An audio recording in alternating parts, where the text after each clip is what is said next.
একদিন এক উড়ে যাওয়া পাখিকে ডেকে বললাম, পাখি তুই তোর জীবনটা দিবি আমার জীবনের বিনিময়।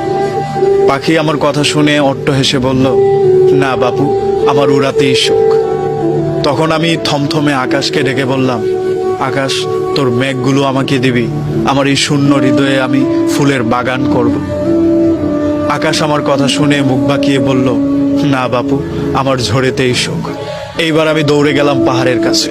পাহাড়কে আমি জিজ্ঞাসা করলাম, পাহাড় তুই তোর একটা ঝর্ণা আমাকে দিবি? পাহাড় আমার কথার প্রতি উত্তরে বলল, সাগরকে ভালোবেসে আমি আগেই সব লিখে দিয়েছি।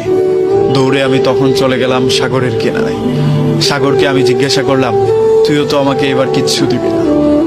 সাগর আমাকে প্রতি উত্তরে বলল, পাহাড়ের যে আমাকে বড্ড প্রয়োজন।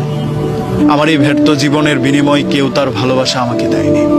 নিঃস্বার্থভাবে এই জীবনে কেউ আমাকে ভালোবাসেনি। তারপরে এই শহরে আমার বহু মানুষের সাথে পরিচয় হয়, বহু কাঠগোলাপের সাথে পরিচয় হয়।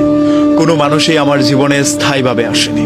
যাদের সাথে আমার পরিচয় হয়েছে তাদের মধ্যে ম্যাক্সিমাম মানুষই তাদের প্রয়োজনে আমাকে ব্যবহার করেছে, অথবা কেউ আমার জীবনে এসেছিল, আমি তাকে আগলে রাখতে পারিনি।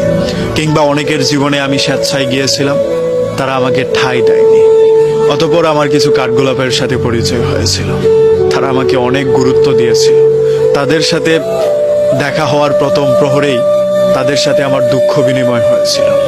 এরপর থেকে কেউ আমাকে ব্যর্থ প্রেমিক বলে ডাকলে আমি তাদেরকে প্রতি উত্তরে বলে দিই, কাঠগোলাপ আমার প্রেমিকা। এই যে দুঃখ পুষি, প্রত্যেক দিন এই শহরের অলিতে গলিতে আমি ঘুরে বেড়াই, কোথাও আমার দুঃখ জমা নেই এটা কেউ বলতে পারবে না। আমি যেথায় গিয়েছি সেটাই আমার দুঃখ জমেছে। হয় মানুষ এসে দিয়ে গিয়েছে, আর না হয় আমি মানুষের কাছে গিয়ে কুড়িয়ে নিয়ে এসেছি। এই যে এত মানুষের সাথে পরিচয়, এই যে এত মানুষের সঙ্গম আমার জীবনে, তারপরেও কোথাও কোথাও গিয়ে মনে হয় কাঠগোলাপের চেয়ে বেশি আমাকে কেউ ভালোবাসেনি। সাগরের কাছে গেলাম, সেও আমাকে ফিরিয়ে দিল। বিশাল বিস্তৃত পাহাড়ের কাছে গেলাম, সেও আমাকে রাখতে চায়নি। পৃথিবীর কেউ আমাকে ভালোবাসতে চায়নি। একমাত্র কাঠগোলাপ ছাড়া কেউ আমার দুঃখ বুঝেনি।